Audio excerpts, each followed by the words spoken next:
राजस्थान के छोटे से गांव डीडवाना की धूल भरी गलियों में रहता था 18 साल का नितेश। उसका सपना था पायलट बनने का, लेकिन हालात ऐसे कि 2 वक्त की रोटी भी मुश्किल से मिलती थी। पिता सरकारी स्कूल में चपरासी, माँ दूसरों के घर सफाई करने जाती थी। मिट्टी की दीवारों वाली झोपड़ी, टपकती छत और चारों ओर तंगहाली। लेकिन नितेश की आंखों में एक अलग ही चमक थी। जब भी उसके गांव के ऊपर से कोई हवाई जहाज गुजरता, वो टकटकी लगाकर आसमान की ओर देखता और खुद से कहता, एक दिन मैं भी उड़ूंगा इन बादलों को चीरते हुए। लोग उसका मजाक उड़ाते थे, कहते थे, अरे झाड़ू वाले का बेटा पायलट बनेगा। लेकिन नितेश चुप रहता और अपने सपनों में डूबा रहता। उसका सरकारी स्कूल पुराना था, किताबें फटी हुई और पढ़ाई सीमित। फिर भी वो हर रात दिए की रोशनी में बैठकर विज्ञान की किताबें पढ़ता और खुद से कहता, मेरे हालात कमजोर हो सकते हैं पर मैं नहीं। एक दिन गांव में वायुसेना का एक साइंस मोटिवेशनल कैंप आया। वहां स्क्वाड्रन लीडर प्रिया शर्मा ने कहा, आसमान सबके लिए खुला है, फर्क बस इतना है कि कुछ उड़ने की हिम्मत करते हैं और कुछ सिर्फ देखते रह जाते हैं। उनके शब्द नितेश के दिल में उतर गए। अंत में हुई साइंस क्विज में नितेश पूरे जिले में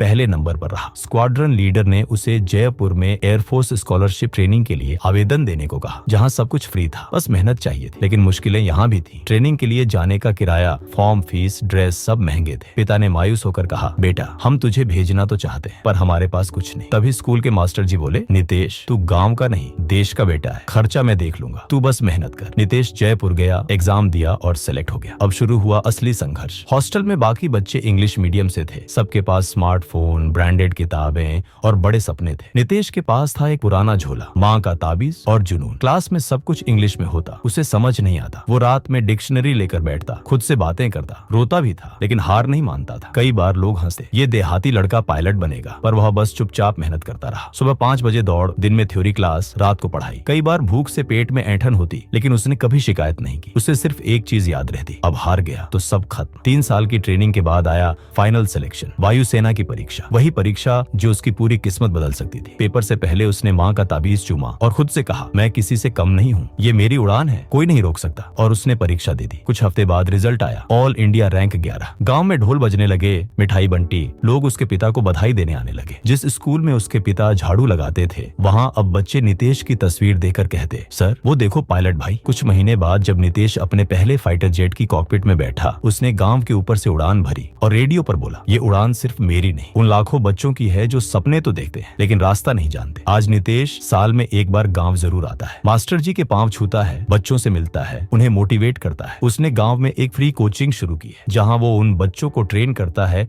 जिनके पास सपने हैं लेकिन साधन नहीं। हर क्लास की शुरुआत में वो एक ही बात कहता है, मैं एक चपरासी का बेटा हूँ, अगर मैं उड़ सकता हूँ तो तुम भी उड़ सकते हो, बस सपने सच्चे और इरादा मजबूत होना चाहिए। नितेश की इस कहानी से हमें यह सीख मिलता है कि हर इंसान के भीतर एक उड़ान होती है। फर्क सिर्फ इतना है कि कुछ लोग अपने पंख हालातों के हवाले कर देते हैं और कुछ लोग आंधियों में भी उड़ना सीख जाते हैं। सपने कभी छोटे नहीं होते, सोच छोटी हो सकती है। नितेश की कहानी यही सिखाती है, जब हौसला खुद पर हो तो आसमान भी झुक जाता है।